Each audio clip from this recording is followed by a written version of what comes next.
The wind whipped across the naval base in Virginia Beach, carrying the smell of salt and metal.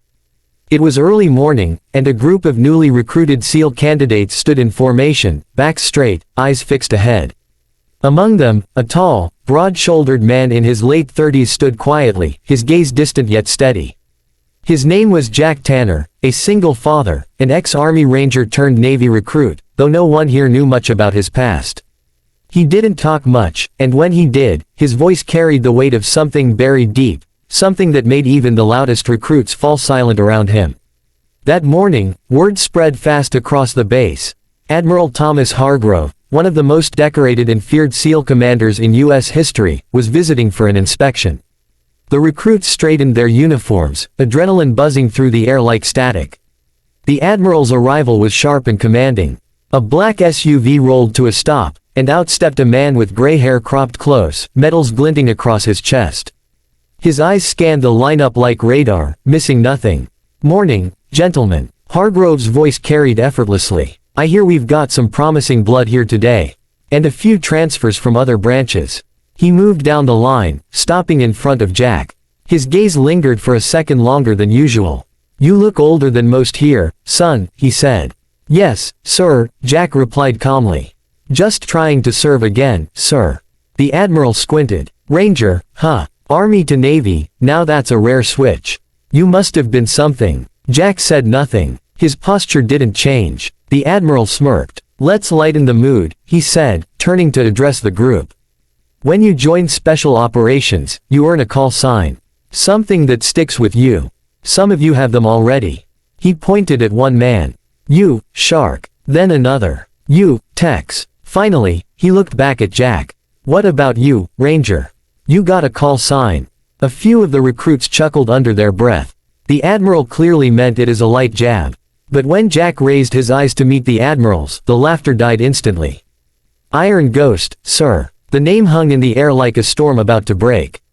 The Admiral's expression changed, just slightly, but enough that the senior officers nearby noticed. His hand dropped from his belt, his smile fading. He looked at Jack again, this time not as a superior looking at a recruit, but as a man searching through memory. "What did you just say?" he asked quietly. "Call signs Iron Ghost," Jack repeated. For a long second, the Admiral didn't respond. Then he took a slow step back, eyes narrowing. "You served with Delta, Task Force Gray, didn't you?" Jack gave a single nod. "Yes, sir." The Admiral exhaled, almost in disbelief. "Jesus Christ." The recruits shifted, exchanging confused glances. The commanding officer on deck whispered something to another, but no one dared speak aloud. The Admiral straightened, but his composure was gone. "Everyone, dismissed," he barked. The recruits scattered, leaving Jack standing alone in the middle of the training field. "Not you, Tanner," Hargrove said. "Walk with me." They moved toward the pier, the sound of gulls echoing in the distance. The Admiral lit a cigar but didn't take a puff. His hands trembled slightly. "Iron Ghost," he muttered. "That was a name we used to hear whispered in Black Ops circles.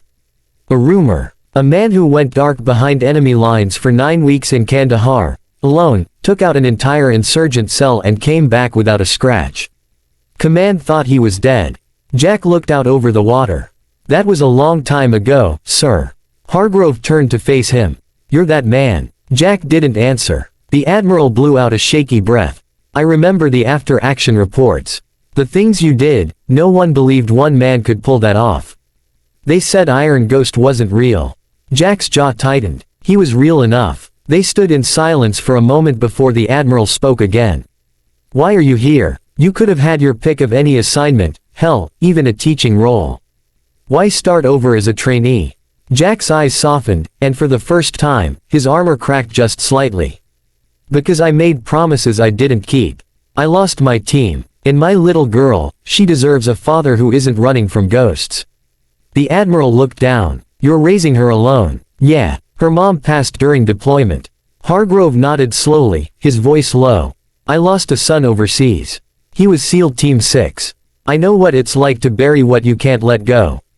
That was the first real moment of connection between them, two men bound not by rank, but by loss. Over the next weeks, word spread quietly through the base. The Admiral began attending Jack's training sessions, not as a superior but as an observer.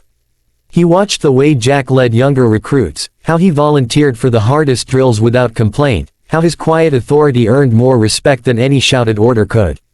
One night, after lights out, the Admiral approached Jack in the empty gym. "You still keep up with your old unit?" Jack shook his head. "Most of them are gone. The ones who made it, they don't talk to me. Because of what happened in Kandahar." Jack's hands froze mid-wrap around his wrists. "We were ambushed. Intel leak. I went back for them, but by the time I got there," his voice trailed off. "The ghost didn't save anyone that day." The Admiral sat down on the bench beside him. "You can't change what happened. But you can still honor them." Jack looked up. "How?" The Admiral hesitated, then said, "There's an operation classified under Project Blue Viper. A rescue mission in hostile waters. High risk. We need someone who can operate unseen. Someone like you." Jack frowned. "You're recruiting me off the record. I'm giving you a chance to make peace with your past." After a long pause, Jack nodded. "When do we leave?" 48 hours later, they were flying over the Atlantic in a stealth transport. The mission was simple in briefing, impossible in execution: recover a captured intelligence officer from a private militia in the Gulf of Guinea. Jack worked silently, checking his gear. The Admiral, now in tactical uniform for the first time in years, moved beside him. "You sure you want in on this, sir?" Jack asked. Hargrove smirked faintly. "I'm too old to run, but I can still shoot straight." The drop was rough. The team hit water under cover of night, moving through the black waves like shadows. They breached the compound just before dawn, clean, precise, deadly. But then, as always, something went wrong. The extraction team was pinned down by unexpected reinforcements. Gunfire erupted in the narrow alleyways. "Go!" Jack shouted. "All cover." He moved like a machine, every motion fluid, his instinct sharpened by years of buried muscle memory. 2 shots, 3 takedowns. He vanished into smoke, reappearing behind enemies like a phantom. The recruits watching from the command drone feed couldn't believe it. "Who is that guy?" one whispered. The Admiral's voice came through comms, low and calm. "That's Iron Ghost." By dawn, the mission was complete. The hostages were safe, and the team returned to the base battered but alive. When the Admiral climbed out of the chopper, Jack was waiting, mud and blood streaked across his face. "Looks like I'm not the only one who's still got it," Jack said, offering a faint smile. The Admiral chuckled hoarsely. "You scared the hell out of me back there. For a minute, I thought the legend was going to die for real this time." Jack shrugged. "Legends don't die, sir. They just fade when their job's done." A week later, Jack stood at the base's Family Day event, watching his daughter, Emma, chase bubbles near the pier. The Admiral approached, hands in his pockets. "She looks happy," he said. "She is," Jack replied softly. "First time in a long while." The Admiral took a deep breath. "You've done more than enough here, Jack. I pulled some strings. There's a SEAL instructor position open, stateside. It's yours if you want it." Jack smiled faintly. "Teaching kids how not to make the same mistakes I did. Sounds like a good ending." Hargrove nodded. "Not an ending. A beginning." They stood in silence, the sound of waves breaking against the dock. "Admiral," Jack said finally, "about that day you asked my call sign." Hargrove smirked. "Yeah, I won't be forgetting that anytime soon." Jack extended his hand. "Then maybe it's time the ghost stayed buried." The Admiral shook it firmly. "Maybe. But some ghosts are worth remembering." As the sun dipped below the horizon, Jack watched his daughter laugh under the amber light, her world safe, for now.